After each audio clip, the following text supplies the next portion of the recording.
Good afternoon, everyone, and a special welcome to our CPS high school families. I want to thank you for taking time out of your busy schedules to join us today. A year is a very long time to be physically away from school, and many of us are eager to see our high school students back in the classrooms. I want to be completely transparent, though, that we are still in the early stages of this process. As part of our agreement with the Chicago Teachers Union, we have formed a joint task force to develop a plan for the safe reopening of high schools for in-person learning. This task force is now meeting twice a week. For now, I can tell you that the discussions around the framework to reopen our high schools have been very productive. It is important to remember that this framework will only provide general guidance. Every high school is unique, and reopening plans will be tailored by each of our principals and their teams to meet the needs of their schools. We are fortunate to have two high school principals with us today, and we look forward to hearing from them around what reopening could look like in their communities. However, this is still in the planning phase, so we will not have answers to school-specific questions. We will answer all of the questions we can today, and we will share the questions we do not have answers for with the task force so that they have a better understanding of what parents want and need to know. In the meantime, today, we will share information about the health and safety protocols that are already in place in our schools and the plans we are making to engage students and help them make a successful transition back to the classrooms. We will move through this presentation as quick as we possibly can to leave room for questions and answers at the end. So let's dive in, beginning with a reminder about how to opt in to in-person learning for this school year. While a return date has not yet been set, understanding the learning preferences of our families is key to our preparation. All families of high school students and students in academic centers should have received an opt-in form on Monday, March 8th. Please complete this form no later than Friday, March 19th, so that we know how many students are interested in returning for in-person learning. I know those of you who are considering in-person learning will want to know what is being done to keep students safe in our buildings. I will now invite Dr. Fox, our district's Chief Health Officer, to provide an update on the health and safety protocols the district is putting in place in our high schools. Dr. Fox. Thank you, Chief Chikamova, and good evening, everybody. Before I discuss the many layers of protection we're providing in all schools, I want to urge everyone in the CPS family, including students, families, teachers, and staff, to practice the safety measures that the CDC and other public health experts have elevated from the start. These include social distancing, wearing masks, and practicing good hand hygiene, both at school and at home, staying at home when you're sick, and being an example for your children and neighbors in modeling safe behaviors and showing compassion for others. These simple actions will help keep us all safe at school, at home, and in the community. Let's hop to the next slide, please. As you consider your decision to return to school, I'd like to talk briefly about what we're doing across the district to keep students and staff safe. These protocols will include high school students as they return to in-person learning too. First, anyone entering a school building for more than 10 minutes, including student, staff, or family members, will be required to complete a health screener before coming to school to ensure they're free of COVID-19 symptoms. The daily health screener asks about COVID-19 symptoms the person may be having, as well as any potential exposures to COVID-19 or to risky travel. The daily screener is available at 4:30 a.m. And it has to be completed each morning, at least 1 hour prior to the start of school. Now, there are two ways to access the screener. One way is through text message. If your contact information is up to date with your child's school and you have not opted out of receiving text messages from CPS, you will receive a text every morning with a link to the health screener. The second option is via the online health screener, which can be found at cps.edu/health screener. Super easy, yet so important. Next slide, please. Next, I want to provide an update about our district's vaccination efforts. As of March 7th, the district has offered vaccination opportunities to more than 36,000 employees. Over 4,200 employees have been vaccinated at CPS vaccination sites. Safer staff means safer students. Our 4 CPS vaccination centers opened in February, and these sites allow us to provide up to 1,500 first doses of vaccine per week, exclusively for CPS employees. We strongly encourage staff to work with their healthcare provider or pharmacy to get vaccinated as soon as possible when their turn comes. However, our vaccination centers provide our staff with added options and easier access to COVID-19 vaccination, even despite the currently limited supply of vaccine doses. Let's go to the next slide, please. Another safety measure we've put in place is voluntary surveillance testing for both staff and students. COVID-19 surveillance testing helps us measure and monitor the prevalence of COVID-19 among staff who have no symptoms in our schools. And we continue to test staff twice a month using the Binax Now rapid test. On a weekly basis, we test half of in-person staff across a district and 100% of in-person staff in schools within the 10 zip codes with the highest COVID rates. Since we started testing, as is depicted in this slide, we've administered over 30,000 tests and found only 34 presumptive positive tests among staff members. That's really hopeful news, because it signals to us that asymptomatic infection among staff in our schools is very low, and our community is monitoring their health and staying home when they're sick. This data is continuously updated and made available to the public at cps.edu/reopening 2020. For transparency and public awareness, the district is also tracking COVID cases, and this is available at cps.edu/tracking-COVID. Let's go to the next slide, please. Thank you.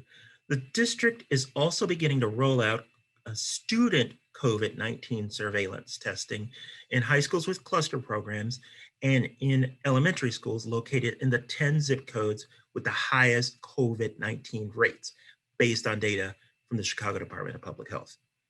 For families who want their child to participate in this testing and return a signed consent form, we will offer surveillance testing for 25% of students randomly selected each week. Students must be at least 10 years old in order to participate. We expect to begin the voluntary student COVID-19 surveillance testing later this week or early next week. Now, I have a question for you, and I think we're going to transition to a poll right here. So we go to that. All right, here's the poll. What's the most important health protocol for you and your student as you consider returning?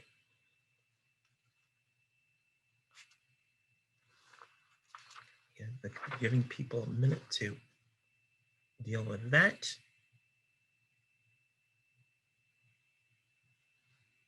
And then once we're done, I do know that people will have questions for me too, and I'll be happy to answer them in the Q&A section of the program. Once we're done with the poll, we're going to move things over to the Chief of Facilities, Clarence Carson. He's going to provide you with an update on how we've prepared schools to open. Thank you.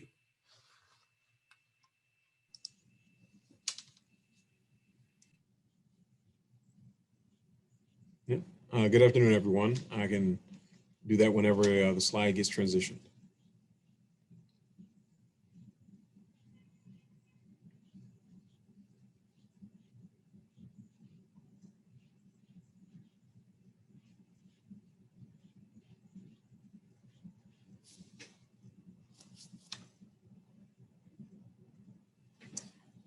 Thank you, Dr. Fox.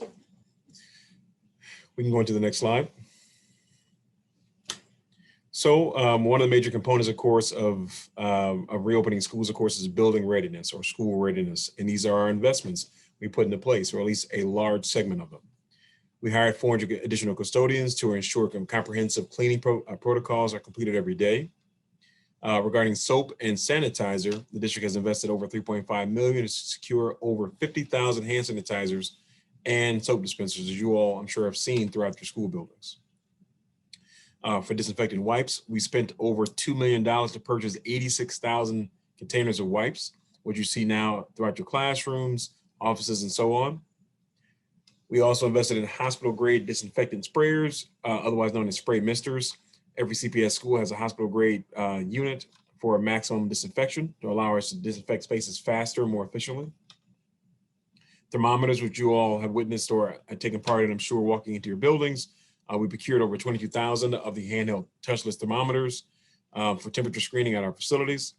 And then also plexiglass dividers, otherwise known as sneeze guards, and signage. We installed these plexiglass dividers and other physical barriers and posted signage, about 1.3 million, I believe, signs to promote awareness of safety precautions. These are all directly in alignment with the CDC guidances and Chicago Department of Public Health.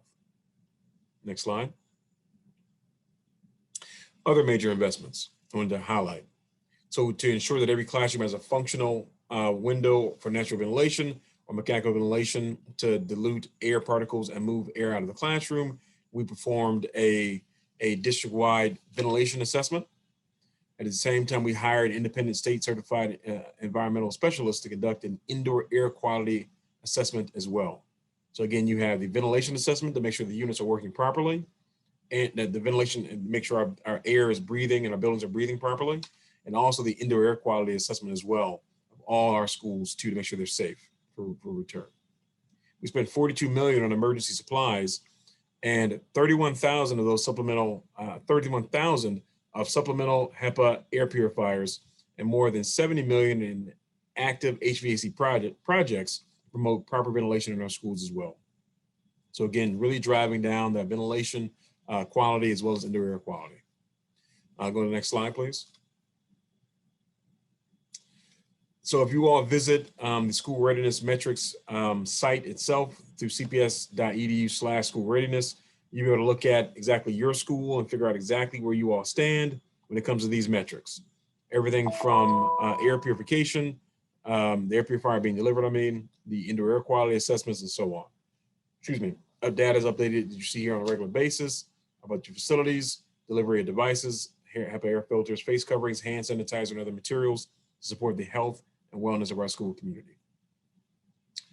All right, thank you. And then the next slide.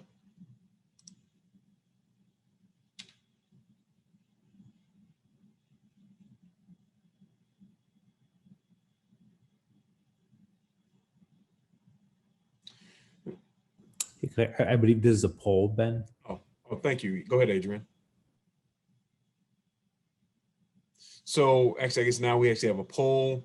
The poll question is, which facilities priority is most important to you for your schools to reopen safely? You can answer the poll. Information comes to us and be very helpful. Thank you very much.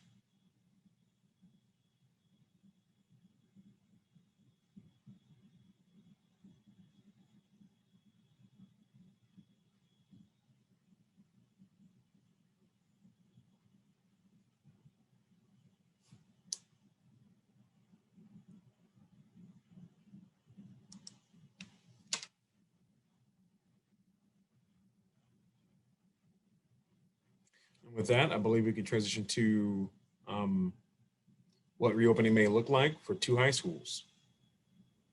Adrian, at this point, I know I messaged you this, but I thought it'd be helpful to ask a couple of questions out loud that we're getting over and over in the chat that pertain to Dr. Fox and Chief Carson. So I'm gonna ask them out loud. The first is for Dr. Fox. There are quite a few questions about vaccinations being mandatory, whether they are for staff and for students. So if you could talk through that, that would be really helpful. And then I have another one for you after that. Sure thing. No, vaccination, COVID vaccination is not mandatory. Right now, the vaccine is available under something called emergency use authorization, which is provided by the FDA. And vaccines that are provided under that title cannot be mandated. So no, COVID vaccines are not mandatory. And there are quite a few questions about, what CPS is doing to, offer vaccinations for staff and to ensure that those opportunities are elevated. Can you speak a little bit to that, Dr. Fox? Sure. Yeah, this is a really exciting area for us, because vaccines are so important. These vaccines have been proven safe. They're incredibly effective.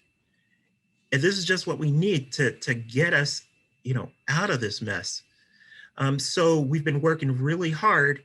There's an incredible team here that has been working really diligently, working with our partners, working with our health systems partners to organize vaccination opportunities for the staff. And in addition to that, we have organized our own vaccination sites. These are CPS sites and CPS buildings where we get a certain allotment of the cities, of what the city's vaccine supply is, in order to deliver exclusively to our staff at CPS. We're also working with the city, and with the Chicago Department of Public Health on the Protect Chicago Plus initiative. And I don't want to get too far into the weeds there, but this has created a number of opportunities, not just for staff, but for community members. This has been focused in the Belmont-Cragen neighborhood. And I think these are weekend clinics where the vaccine is available. And thus far, I think over 6,400 vaccines have been provided. Somebody can correct me on that. We can definitely get the specific number out to people, but it's in that range. So these are we're gonna work as many angles as we possibly can because we want doses into arms. And that's what we're aiming for, and that's really what we have achieved, and we'll continue to work hard on that. So very great question and a really important area. Great. And I know, Dr. Fox, you and your team have been working tirelessly to ensure that all staff will be offered within the next 2 weeks this opportunity. So that's great. Dr. Fox, one more question for you before I ask a question to Chief Carson. There's a little confusion in the Q&A about what the refusals are, the surveillance testing. Can you talk a little bit about the surveillance testing program and that? Yeah. I think the key thing, the bottom line here, people have to consent to be tested. We can't force somebody to be tested. We wouldn't want to do that. Nobody would want to be forced to be tested. So we offer this as an opportunity, and the number that was depicted on the slide has to do with how many people declined that testing. So we offer it, but people have the right to decline, and that's okay. The bottom line, though, is that we have plenty of enough of a sample size from a scientific perspective to know important things about how prevalent asymptomatic COVID infection is among the staff who are working in person. So though many have declined, tens of thousands have been tested, and what we found, as depicted in the slide, something like 0.1% of those tests are positive, which is incredibly low number, which is just what we want it to be. Great. And then one question for Chief Carson before we move on. There are quite a few questions about ventilation for high schools and whether all high schools have proper ventilation. So if you could address that, that would be really great, Chief Carson. I was actually in the middle of responding back to, I think it was one of the very first questions we had at 5:02 regarding this. So I'll pause my sending of that and make sure I give a response to it. So our approach, just as the CDC and CDPH and everyone else has pointed to, is a layered mitigation approach as we plan around our ventilation strategy. That includes our mechanical ventilation through a filtration system, of course, which has outside air mixing with the building air itself, and that is one approach. Also having a localized natural ventilation process through the windows as well. So make sure that the windows are operational and have at least one window open about 2 inches or so in every space where they're applicable. And the last part of that is the air purifiers. The air purifiers are between these three plans is the smaller piece of that. And we meet to that point, those units meet our planned strategy at their current size and at a certain quantity.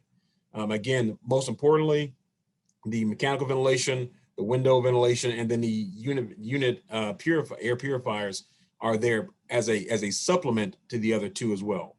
If you look at the CPS, I believe it's cps.edu/air quality, you can look up your school and look up exactly where your school stands regarding indoor air quality report, the assessment we did, as well as the ventilation as well. You can see what windows operate and what the mechanical ventilation system is like and operating at right now as well. And our district has working systems. So I just want to make sure to say that part. And I look forward to going through the rest of these questions as well and replying back.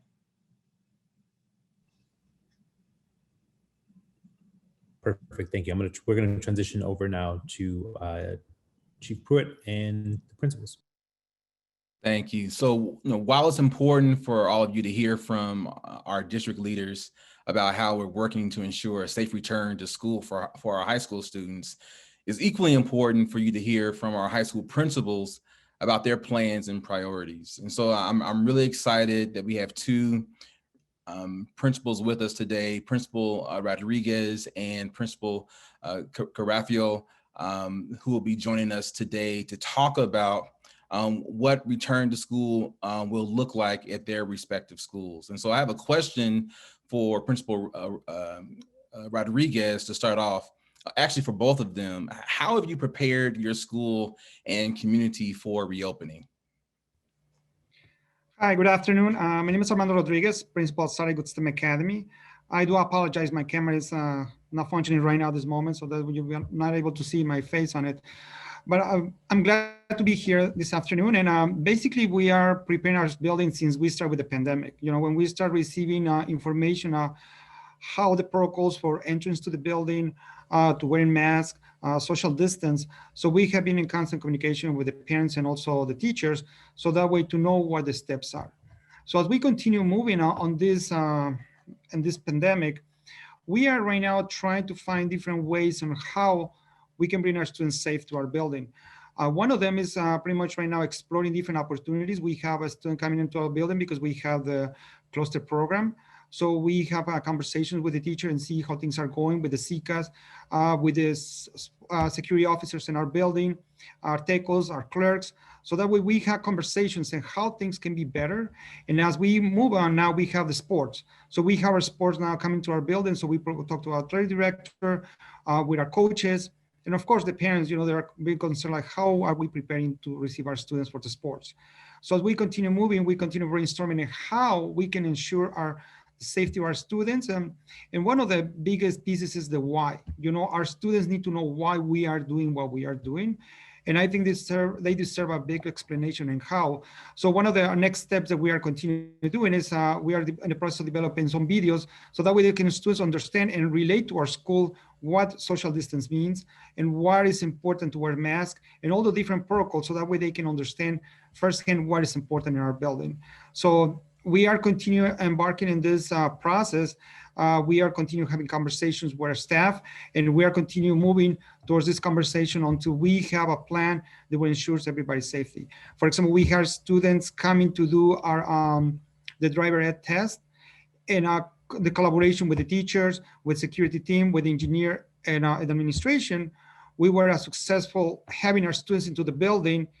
And we noticed, the teachers was a win to win. Students were happy, teachers were happy with the implementation because we're part of the process. And as we continue having those little by little, those activities, we can understand more how we can deal with this and how we can prepare a better plan where everybody's a win to win for everyone. So Thank you. Principal Carapio. Sure. Thanks so much for asking. It's a pleasure to be here, and I appreciate the opportunity to speak. We've been doing many of the same things that my colleague, Principal Rodriguez, has been doing.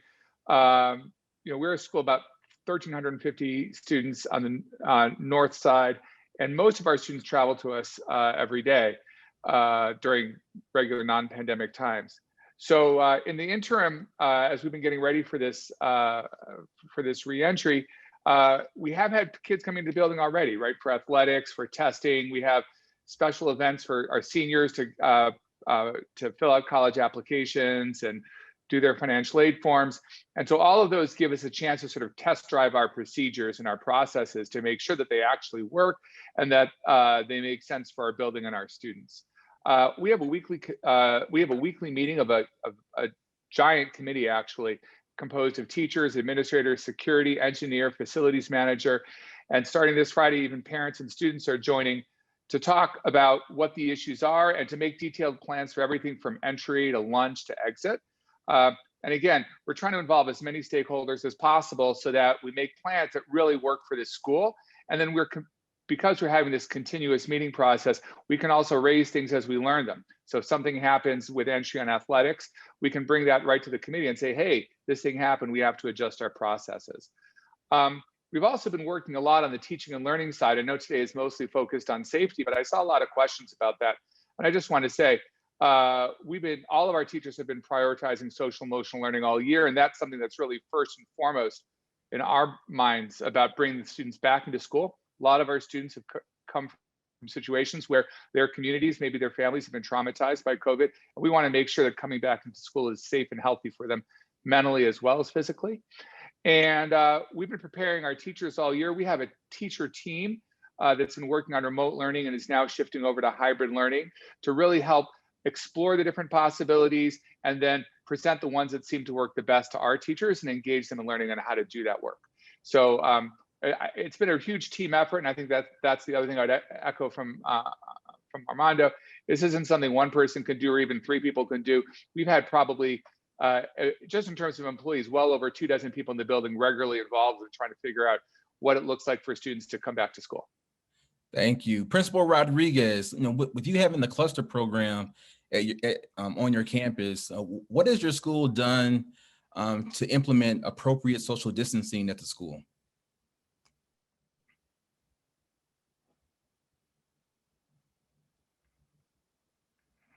We may have lost him. So Paul, how have you and your team thought about? I'm mute. I was on mute. Okay. No, basically what we have done is, we have all the signs that are around through the building, the CPS providers. We also have continuous conversations with teachers, we implement it and we talk about it. We also talk directly to the CCAS, and the teachers are working directly with the students and as well as the parents. So everybody's aware of the social distance. And that's something that we continually talking about it. And pretty much everybody's pretty much themselves, they see policing themselves like, okay, we have to have the distance for the safety of all of us. PJ, how have you approached this? We've had our athletics program in the building, and so we do all the same precautions that Principal Rodriguez does, right? We have the signs and the stickers all over the building indicating what 6 feet distances are. We're actually using our athletics student athletes as the leading wedge of this work in our building because first of all, obviously socially distancing can be hard during certain athletic events, but it's also super important. And so we're looking at these student leaders and helping them understand not just what social distancing is, why it's important to the team. You know, if they all huddle up for too long, when one person gets sick, the whole team is benched, right? So nobody wants that. And so one of the things that's been really useful to us about having the athletics program start up again is now we have 200 students who are coming to the building regularly and practicing these routines and getting in the right habits and being able to communicate to their peers about those habits. So first of all, I just want to say thank you to both of you for everything that you've done for the past year, and what you're doing to plan for our students' eventual return to campus. So thank you very much. And then on behalf of our senior leadership, thank you for everything that you're doing. We want families to know that as this process, next slide, please. We want families to know that as this process continues, we will also be engaging our most important stakeholders, our students. We will begin by forming a student strategic advisory team that will engage with their high school peers around the issues of reopening. This team will share the feedback they gather about reopening with the district leadership, and will present recommendations to our internal high school reopening task force. We will also organize a town hall specifically for high school students, and will develop a student survey that will give our high school students the chance to share their thoughts and about reopening and what the end of school should look like for them as we continue to collaborate with CTU.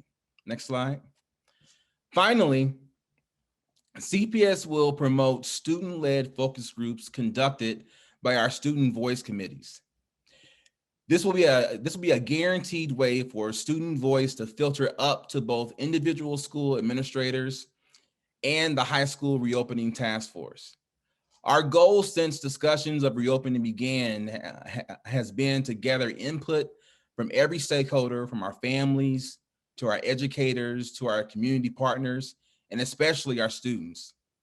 So let's continue that process right now and kick off the question and answer portion of today's agenda. As Chief Shakumova mentioned at the top of the town hall, there are many questions to which we don't have the answers to just yet, especially when it comes to plans for specific high schools. I understand that this is frustrating, and we will make every effort to answer all the questions that we're receiving today. Your additional questions will be tracked and included in an FAQ that we'll hope to share with you very soon, along with the framework for the safe reopening of our high schools. Your feedback will also inform our ongoing discussions with CTU and planning for reopening. Thank you in advance for your questions and engagement, but before we turn it over to questions, we have one more poll for you. And the question is, what other ways can we engage and inform stakeholders?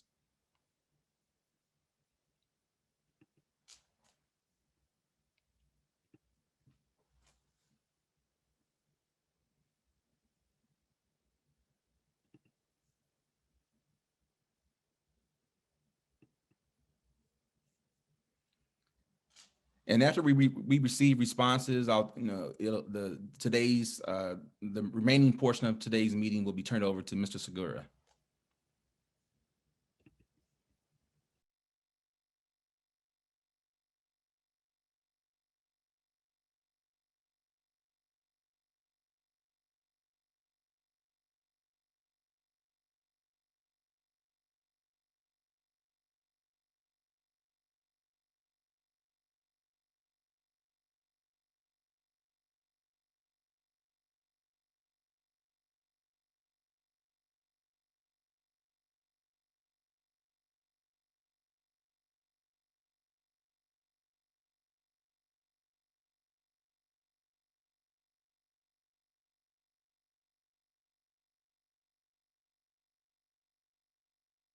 We'll give the poll a couple more seconds. And then I'm actually going to stop screen sharing so that I can access the questions that folks have been dropping in the Q&A.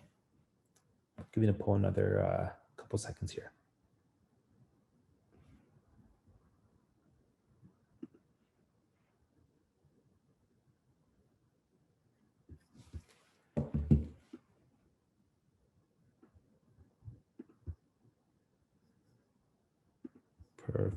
And with that, I'm actually going to stop sharing my screen so that we can access some of these questions that people have been asking.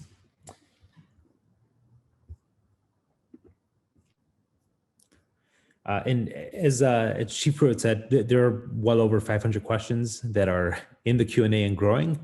So while we won't be able to get through all of them, we do plan to take these back and review them and see what themes pop up so that we can be responsive to what we hear from our families. Okay, so this first question: can students export their schedules to stay the same when and if they return? So I think Chief Pruitt, I know you voiced this over. I think Bogdana might have as well. In that schedules are kind of we don't have a ton of clarity there, but can you voice over as it pertains to pods and schedules, what updates you can provide? One of our interests in the joint task force with CTU is that our students maintain their schedules as closely as possible. And so we're currently discussing what student movement looks like and what the different models of reopening could potentially look like for our schools across the entire city. This next question I think is also a good one for you and maybe for one of the principals as well, is how can parents make an informed decision about having their children return if they don't know their school's plan? I think speaking as a parent, I think one, identifying what the joint task force comes together and identifies as the model for reopening for our schools, and what, again, the interest I believe on both sides is that schools have the flexibility and we're responsive to the number of students and families that choose to opt in to in-person learning. I also think that it's a personal decision also with regards to the current health conditions of the people in your household. And if the people in your household have been also vaccinated and are adhering to social distancing and face mask requirements. And I don't know if any of the principals might want to add, from a principal perspective, as parents are making these decisions, have you gotten, I assume that folks might reach out to your schools or to their teachers as well to get additional information? I'll hop in. Obviously, I always encourage my parents to reach out to me and our staff with questions about this. I should also say that there isn't one plan just because there are so many variables, right? So when I talk about planning for reentry, we're talking about what would happen if we let 150 kids come in? What would happen if we let 300 kids come in? Would it be possible to let 700 kids come in? So as we're thinking about so many different possibilities all the time, our plan looks not like a straight line, but almost like an octopus, because it branches out in so many ways from all the different things that we're trying to consider and take into account. I'd be happy to discuss that more with our families. And I know we're having a Lakeview town hall in about a week that will be helpful in that regard. Also I feel it's very important for parents to know that, we are pretty much an open door policy, so they can come anytime. And that's why we are continue having, we are going to have those town halls with parents so that way they can understand and have a big communication with all of them, so that way in both English and Spanish, so that way all the families are aware of what we are doing. And if there is any concerns that they may have, all of the questions, concerns that are welcome, so that way we can improve. And also, I think it's kind of like a moving document, it's not a set in stone. Like I say, it's going to be very variables, depends on how many students are we getting into the building. So I appreciate that. This next question is, as it pertains specifically to opting in to in-person learning. And so it's, why does one survey option mean you're locked in? So if I choose remote, I'm locked into staying remote. But if I choose for in-person learning, I can opt out at any time. The information that we're gathering from the opt-in survey allows us to identify, as we consider the different reopening models, are we bringing all students back? Will it be a hybrid model? we need to do a quarter of the students back. And so the data that we'll use will inform our discussions with CTU and help strengthen the models that come out of our talks with CTU. And then, Adrian, I also want to add that this information is actually really useful for our principals also, and it helps them to begin planning for the eventual return of students if they have an estimate of the number of students that have elected to come back for in-person learning. Perfect. This next one's for Dr. Fox. It's actually, this is a question that's come up in other sessions as well. It talks about children getting access to the vaccine. So if you can chime in on, when can kids expect to have access, if at all? Right, that's a really great question. There's a lot that's uncertain here. There are question marks because the safety and the efficacy of the vaccine has not been proven in kids under a certain age. It's slightly different for two of the three vaccines that are currently available. But until we know more about the safety and efficacy, we can't even talk about what's going to be possible. I do think that there are many opinions about this. It does seem that the clinical trials where the safety and efficacy of the vaccine is determined, those are well underway. They may wrap up soon. There may be some preliminary results that would be available, in a few months.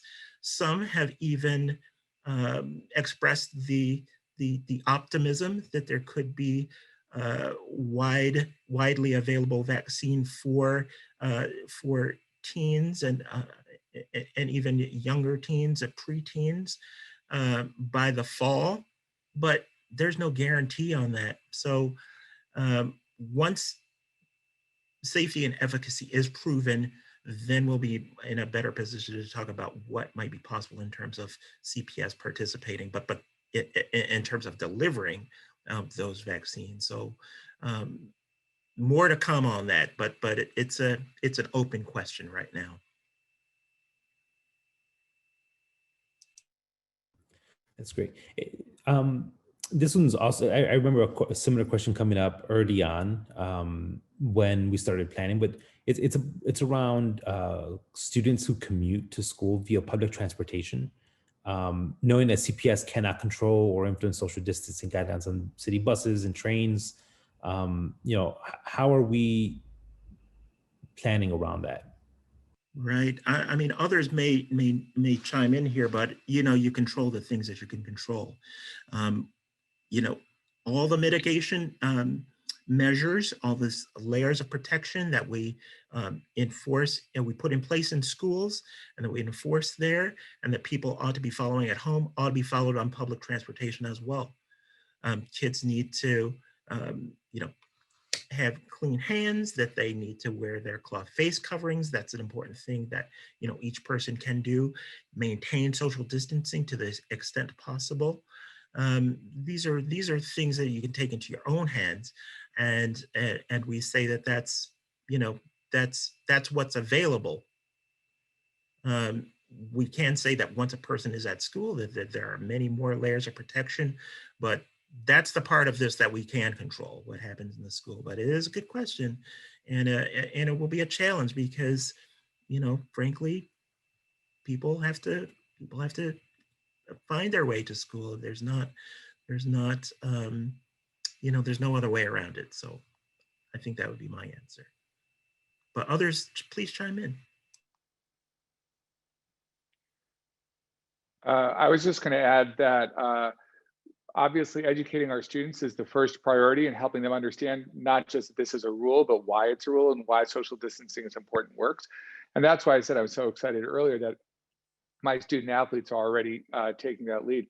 The other thing that we're doing is, we're in communication with all of our local stakeholders, including the CTA, about things like buses. If you live up in near Lakeview, you know that during a regular school year, the number 9 and number 40 buses are kind of like big yellow buses in the morning to bring all of our students in. So I've been in conversations with folks over the CTA about capacity, again, for different scenarios, so they know how many buses to run, and they've been very proactive about that.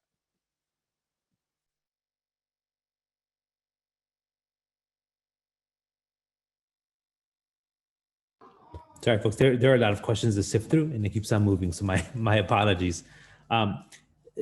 So questions around scheduling. So will students keep their teachers regardless if they attend in person or virtually?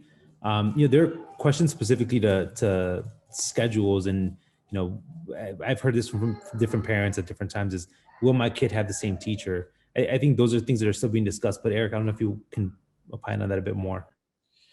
Again, our interest is to have all of our students maintain the integrity of their current semester 2 schedules. And this is a discussion point in the joint task force with CTU. So both sides recognize the importance of our students continuing with their teachers. And we're working to figure out what that could potentially look like for all of our students to come back to in-person learning.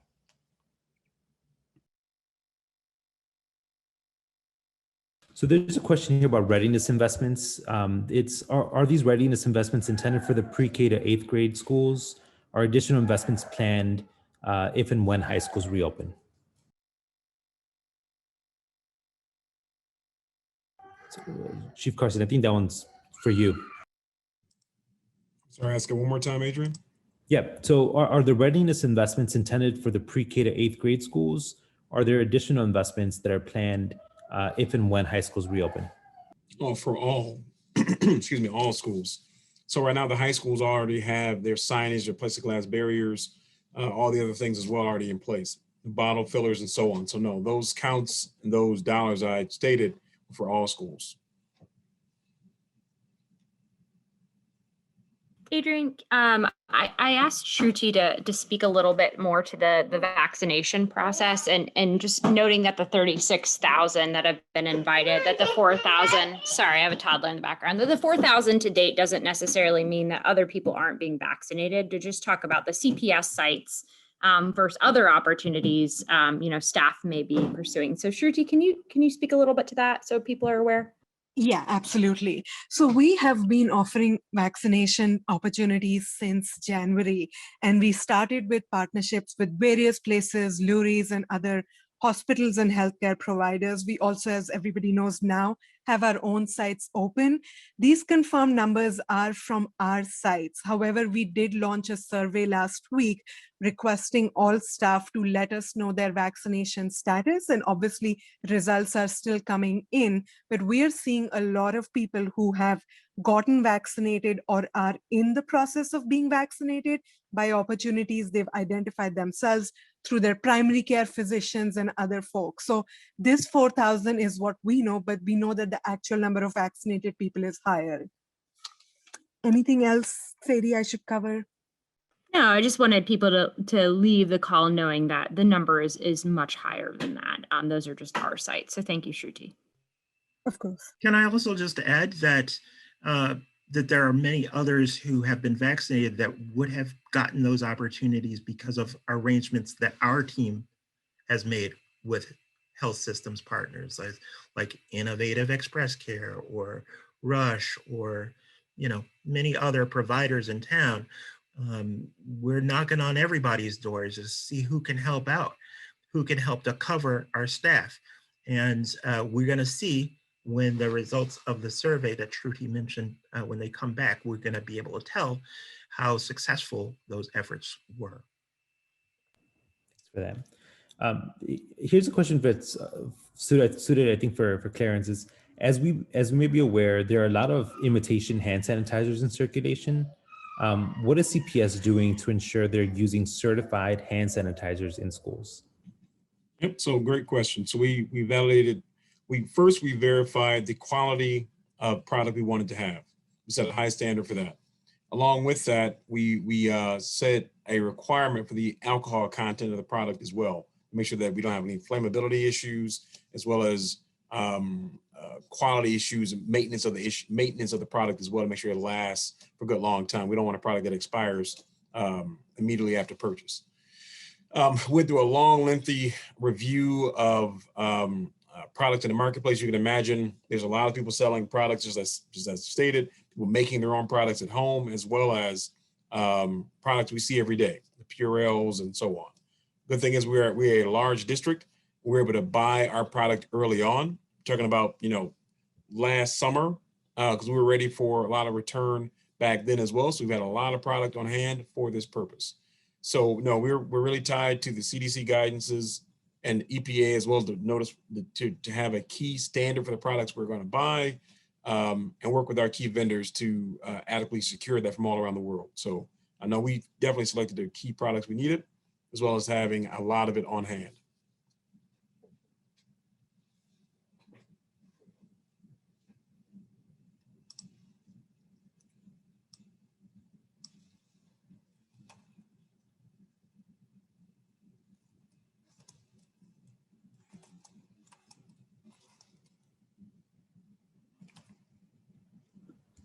My apologies, folks, here.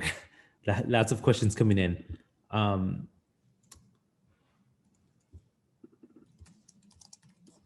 So here's one. Just as with mitigation measures, ventilation readiness is the most important facility factor. I don't know, Clarence, if you can talk a little bit about, ventilation readiness. I know you talked about this initially and as part of your presentation, but specifically, there's two questions about ventilation. One is on the Readiness Open Metrics dashboard, asking if that is the most up-to-date version so that people can access it and review it. But if you can just talk a bit more about, those ventilation standards, I think it'd be helpful. Yeah, so a couple things. First, we went through and did a review in the entire district's indoor air quality. So just to make sure everyone understands what that means. Typically, and I just like Adrian, I was in the process, I know I look somewhat distracted at times. What I'm saying, I'm actually trying to respond back to all the questions at the same time. Or at least I was, but I'll pause for the moment. So we first went through and looked at all our indoor air quality, which were 4 key factors.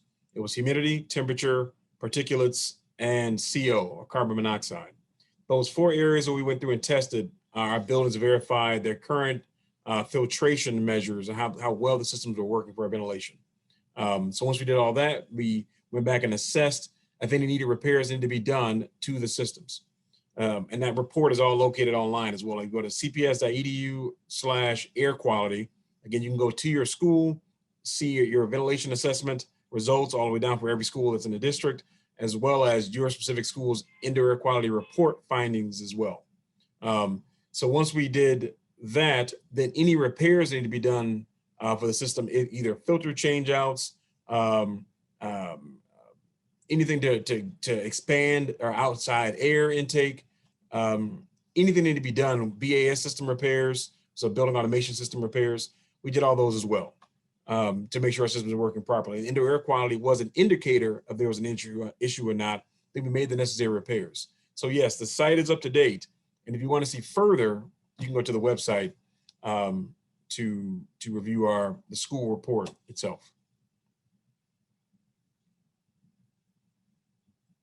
And I'll say this too, because we know that the virus itself is more highly attributable to respiratory transmission versus touching. That's why this all lines up. That's why the indoor air quality is so important.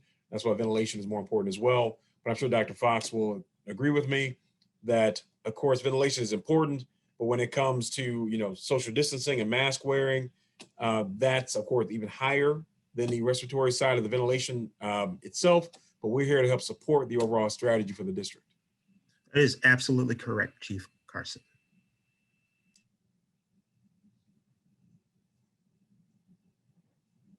And just for clarification, I'm sure Adrian had to step away for a moment. He'll be back momentarily to go through some more of the questions.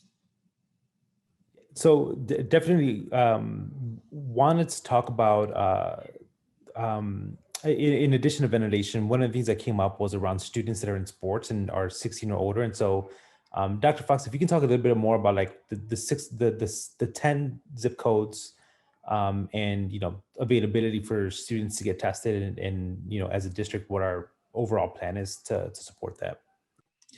Yes. Okay. So the 10 zip codes. We figure out through the data that are available from the Chicago Department of Public Health which ones have the highest COVID rates. And those are the ones that we focus in on with regard to the student surveillance testing. Once those are identified, we identify the schools within them, and then we send consent forms to the families and to make sure that those who want to participate do participate. You sign the consent form and send it back to the school. And our mobile teams then go out to the schools. They fan out across these many schools, and they obtain the tests. And the results are provided to the families and of course to us. And if there are positives, then we start the contact tracing process so that we know who the direct contacts of the case actually are. And if there are direct contacts, and those go into 14 days quarantine from the date of last contact with with the known case. So essentially that's how it works. Those schools, in that list of the 10 top zip codes, that may change. There may be changes over time, and we monitor that, and we'd be shifting the resources based on which ones, are at the top.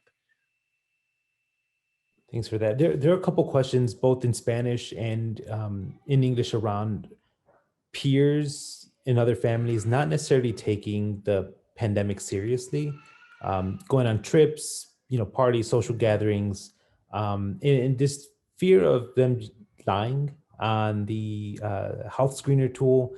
The health screener tool it's a part of it, but there are other mitigation strategies that we have in place. So I don't know, families are making this decision. Obviously, it's a very personal decision to make.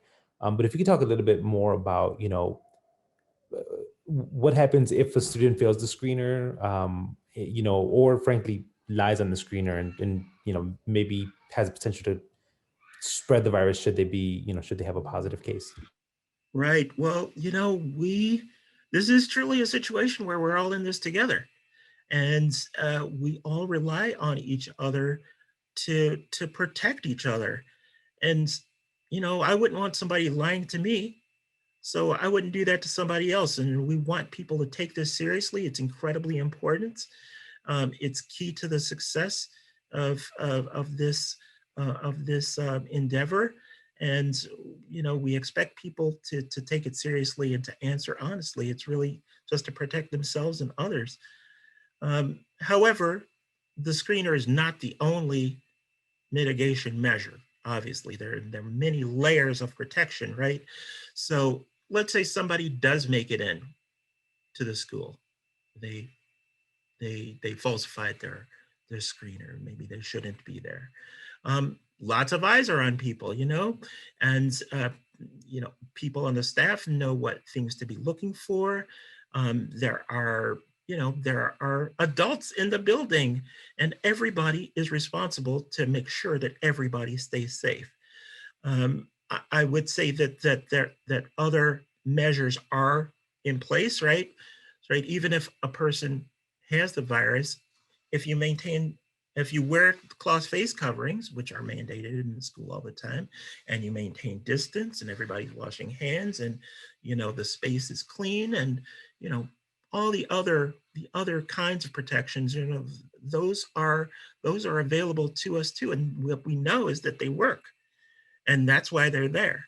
So we don't rely on just one measure, but it is incredibly important that people be honest, that if you're sick, you stay home.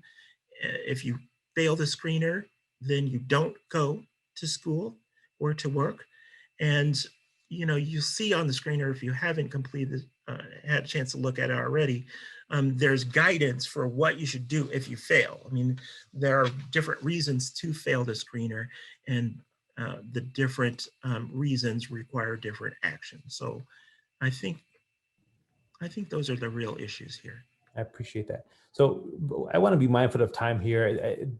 There's a question here about, and this is the last one, and then I'll turn it over to Eric just to, give us his final parting shot. But schools that are large continue to come up. And there was a parent that asked, I chose in person for my child. They attend a very large school. If a majority of kids choose in person, does my child have a guaranteed shot at being educated in person? And so for our large schools, this is definitely a consideration with the joint task force as we consider what models that should be lifted up to offer our families. And so with regards to school size, number of kids that opt in are all considerations for how we support our campuses. And so one of the questions had asked, are we looking at models for students to come back 5 days a week or 4 days a week? And so we are looking at models that are similar to our elementary model where we have students in shifts.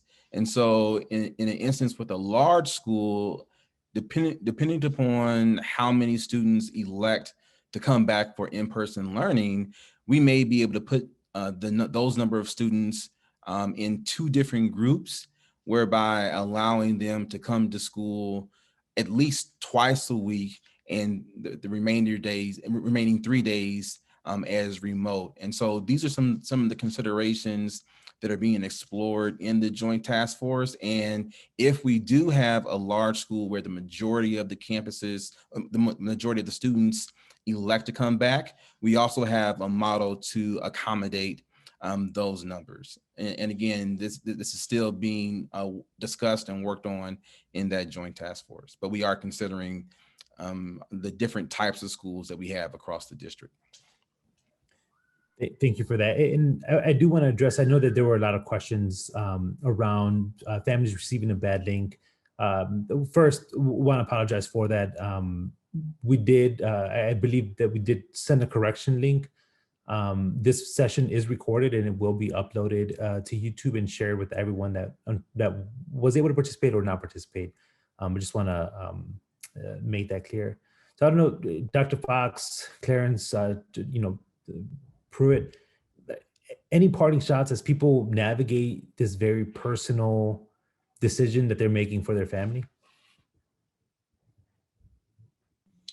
Well, I'll mention something.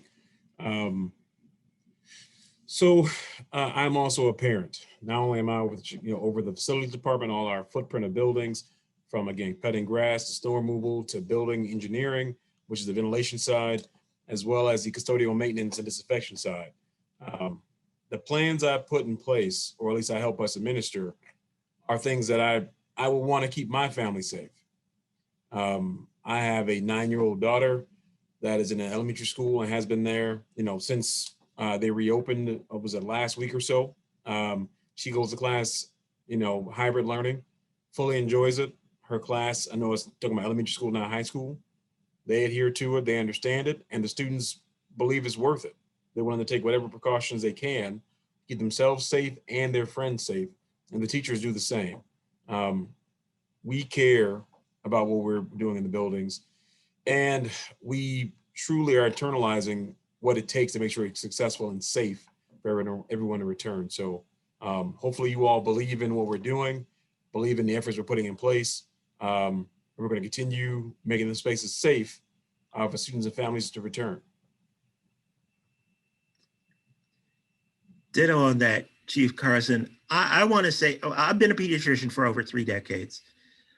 I care about the health of children and the health of the staff in the school.